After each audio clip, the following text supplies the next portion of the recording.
কাপড় ফেলা যাচ্ছে এখন করে এগুলো মুছে নিয়ে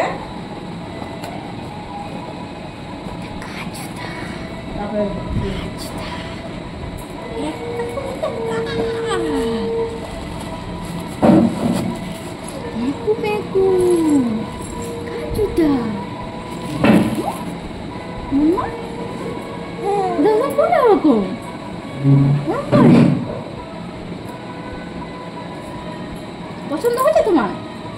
পছন্দ হচ্ছে?